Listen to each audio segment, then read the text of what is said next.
Բարև Արևմտյան Հայաստանի հեռուստաընկերության հերթական լուրերն են։ Արևմտյան Հայաստանի պետական գարքի վերականգնման ուղին Արմենակ Աբրահամյանի անդրադարձը, նախնիներու հետքերով Վարդան Սուքիասյանի անձնական վերադարձը Արաբկիր, եղբայրական հայ ժողովրդի հետ կսկանք այս սարսափելի ողբերգության զոհերու հիշադակը։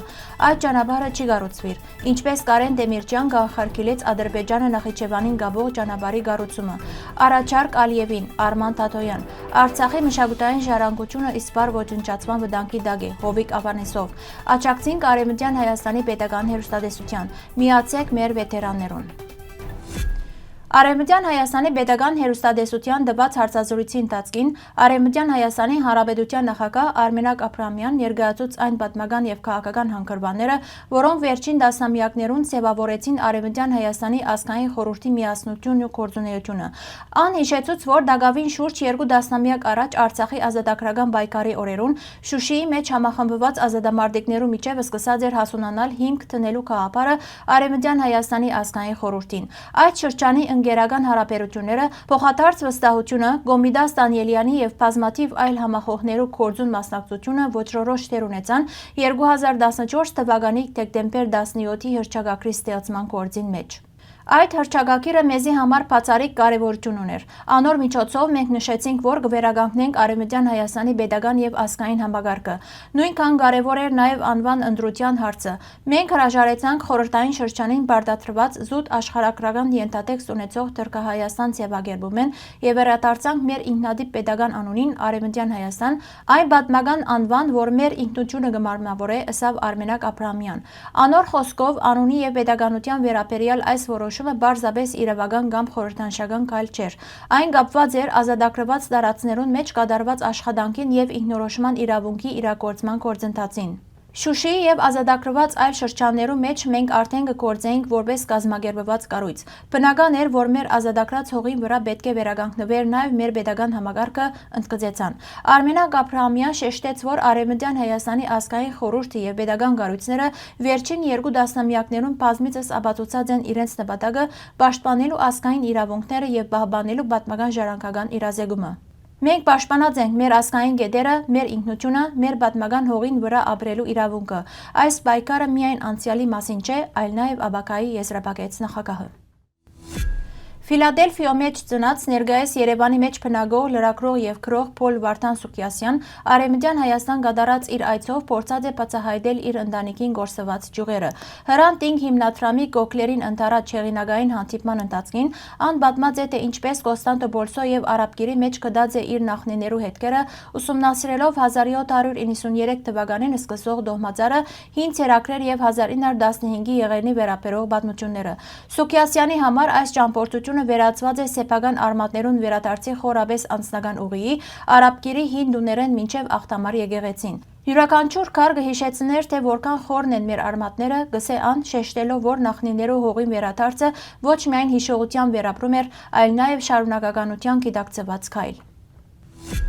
1988 դեկտեմբեր 7-ին Արևելյան Հայաստանի մեջ տեղի ունեցավ ողբերգությունը, որ համընդհանուր դարձավ խորհրդային միության բոլոր ժողովուրդներուն համար։ Այդ օրը հանրապետության հյուսիսային հատվածը ցնցեց կործանարար երկրաշարժը, որ ըստ պաշտոնական տվյալներու խլեց շուրջ 25000 մարդկային կյանք։ Մեծապես դժեցին Լենինականը, այժմ Գյումրի, Գիրովականը, այժմ Վանաձոր եւ ավելի քան 300 այլ բնակավայրեր, իսկ Աղեդին էպիկենտրոնը գտնվող Սպիտակ քաղաքը հիմնահատակ ավիրվեցավ։ Աղեդը իր աստեցությունը տարածեց Հայաստանի տարածքի մոտավորապես 40%-ի վրա, իսկ շուրջ 1 միլիոն մարդ հայտնվեցավ Աղեդի կոդիի մեջ։ Երկրաշարժի հետևանքներու վերացման աշխատանքներուն մասնակցած խորհրդային զինվորներու հիշադակը 2015 թվականին հավերժացավ Սպիտակի մեջ տեղադրված հուշարձանով։ Եղբայրական հայ ժողովրդին հետ միասին կխոնարհենք այս սարսափելի ողբերգության զոհերու հիշադակին առջև։ 1970-1980-ական թվականներուն Մեղրի Կաճարան ջամփու շինարարության ընթացքին Հեյդար Ալիև փորձեց առաջ մղել նոր ջամփու նախագիծ։ Այս նախաձեռնությունը պիտի ստեղծեր նախադրյալներ Զանգեզուրի մեջ ազերիներու բնագեցման եւ անոնց աստեցության ընդլայնման համար, ինչին թեմեր Հայաստանի ղեկավարությունը։ Թեև հարցը բազմիցս բարձրացվեցավ Խորհրդային Միության ղեկավարության, քաղաքբյուրոյի եւ ռազմական ղեկավարության մակարդակով, իսկ Ջամփու ծրագրին նույնիսկ տրվեցավ ռազմավարական նշանակություն պիտակը, Գարեն Դեմիրճյան հետևողականորեն մերժեց նախագիծը։ Ան արգելեց թե աշխատանքներու նախագիծը, թե շինարարական գործընթացին սկիզբ տալը, պատճառաբանելով թե տնտեսական, թե անվտանգության լուրջ վտանգները։ Ալիև փորձեց շրջանցել հայկական կողմը եւ բարդացրել շինարարության մեկնարկը ամեն գնով, սակայն Գարեն Դեմիրճյանի վճռական դիրքորոշումը հաղթեց։ Արդեն սկսած աշխատանքները դադրեցան եւ այդպիսով հայկական ղեկավարությունը կարողացավ կանխել այնպիսի ջամփու գառուցումը, որ գրնար գդրուկ կերպով փոխել ամբողջ տարածաշրջանի ժողովրդական եւ ռազմավարական հավասարակշռությունը։ Ադրբեջանի նախագահը իր վերջին ելույթին գրգին թիմեց սադրիչ եւ փաստական հիմքերի զուրկ մեղադրանքներու Հայաստանին վերագրելով ցեղասպանություն, մարդկության դեմ հանցագործություններ եւ ադրբեջանական հարստության տալան։ Ան մինչեւ իսկ փորձեց հերկել Հայաստանի գոյությունն ու հայկական ինքնությունը, բացահայտ կերպով դրսեւորելով դարածքային զավալապաշտական մոտեցումը եւ երկար տարիներ շարունակ հայ ժողովրդին դեմ վարած ադելության քաղաքականությունը։ Մինչ Ադրբեջանը կշարունակե ավելի գոշտացնել իր թադաբարդող հրեդորապանությունը, Հայաստանի ղեկավարությունը կշարունակե կենտրոնանալ ներքին քաղաքական օրագարկերու վրա, առանց պատշաճ եւ համարժեք արձագանք մտալու այսպիսի վտանգավոր հայտարարություններուն։ Այս պայմաններուն մեջ ավելի քան երբևէ անհրաժեշտ է խնդիրը դեղափոխել միջազգային իրավական հարթություն։ Մասնակիցներու համաձայն միջազգային քրեական դատարանը իրավասու է ուսումնասիրելու 2002 թվականին յետք տեղի ունեցած բոլոր դեպքերը, ներառյալ 2016, 2020, 2022 եւ 2023 թվականներու դեպքերը, որոնց ընթացքին արձանագրված են Ադրբեջանի կողմէ համագարկված հարձակումներ,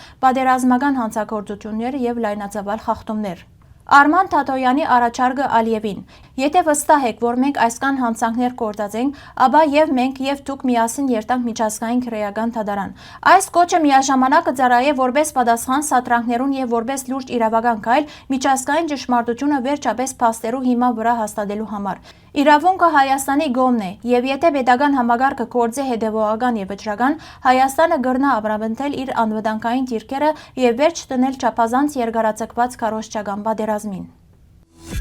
Արցախի մշակութային ժառանգության մարդու իրավունքներու պաշտպան Հովիկ Ավանեսով հայտնած է, որ Ադրբեջանի կողմէ հայկական մշակութային արժեքներու ոչնչացման դեպքերը ոչ թե կնվազին, այլ կբազմապատկվին։ Իր խոսքով արբանյակային լուսանկարները կհաստատեն հուշարձաններու զանգվածային վնասի եւ քանդումի փաստերը։ Ադրբեջանը հաջող բացահայտ կներկայացնե իր կործադրած վանդալիզմը։ Ան կնշե, որ ոչնչացման միջոցները կփոխվին։ Անոնց կմիանան նաեւ լայնածավալ հրթիռներ, որոնք կվնասեն հնագույն գերեզմանատուներ, եկեղեցիներ եւ հուշարձաններ։ Վերջին ամիսներուն հրթիռներ արձանագրված են Քաշաթաղի եւ Քարվաճարի մեջ առանց անոնց մարման համապատասխան քայլերու ձեռնարկման։ Թիրախ կդառնան ոչ միայն քրիստոնեական եւ նախաքրիստոնեական, այլ նաեւ իսլամական հուշարձաններ։ Գործանումները հաջող կգադարվի շինարարական աշխատանքներու բادرվագով։ Միաժամանակ շրջանառության մեջ են Ադրբեջանի կողմէ դարբեր հնավայրերուն մեջ իրականացվող բեղումներու մասին դեղեցություններ։ Ավանեսով կշեշտե, որ բոլոր ժամանակաշրջաններու հայկական գոտողները ոչնչացվին կամ կգանքնի լուրջ վտանգի առջև։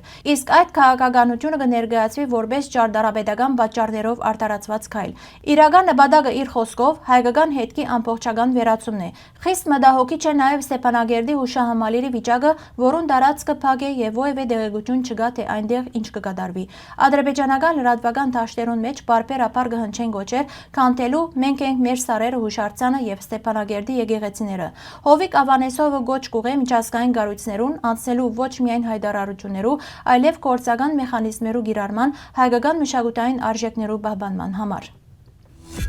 Արևմտյան Հայաստանի հերոստակայանը հավատարի մնալով իր սկզբունքներուն եւ հերոստատիտողներուն կշարունակե իր անխափան աշխատանքը նոր մոդեցումներով։ Մեր հերոստակայանը ինքնակովաստով չսպաղիր։ Անոր միջոցով կհերարցակվին գլխավորապես Արևմտյան Հայաստանի պատմությունը, ներկային եւ ապագային վերաբերող քաղաքական եւ այլ փոխանցագությամբ, ինչպես նաեւ դարբեր խնդիրներ բարձրացնող լուրեր։ Արևմտյան Հայաստանի հերոստակայանը արձանագրած է իր կարևորագույն ձեռքբերումներեն մեկը, թողարկելով Western Armenia շաբաթաթերթը, որն ուղղված է մեր պատմության, մշակույթի եւ ինքնության բաբանման եւ հանրահռչակման։ Մենք տապանցիկ եւ հասանելի գերբով կներկայացնենք նաեւ Արևմտյան Հայաստանի Հանրապետության նախագահի, կառավարության, ազգային ժողովի եւ մյուս կառույցներու քաղաքական անցուդարձը։ Սիրելի հայրենագիտներ, ձեր աջակցությամբ մեր հեռուստագայանի հնարավորությունները ավելի կամրապնդվին։ Մենք ուժեղ ենք միասին։ Հայ վետերաններու եւ աջակցողներու միավորում, ֆրանսացի վետերաններու եւ հայկական զակումով թիմադրողներու միավորում։ Ձեր առաքելությունն է պաշտոնական արարողություններուն ընթացքին բարձրացնել Ֆրանսիայի կամ Արևմտյան Հայաստանի դրոշը։ Հիշադակի բահաբանները իրենց ներկայության պաշտոնական եւ հիշադակի արարողություններուն, ուր մասնակցություն կունենան տարբեր գազམ་ագերբություններ, կպատվեն այ հայ զինվորները եւ գահմավորները, որոնք 1916 թվականին սկսյալ մինչեւ մեր օրերը իրենց կյանքը վտանգի տակ դրած են պաշտպանելու համար ֆիզիկական սպառնալիքի ենթարկված քաղաքացիական բնակչությունը։ Ավելի մանրամասն տեղեկություններու համար կխնդրենք այցելել մեր պաշտոնական կայք։ Հարգելի հայրենագիտներ, այսօրվան համար այսքան ենք նախատեսած։ Շնորհակալություն ձեր ուշադրության համար։ Լավ մնացեք։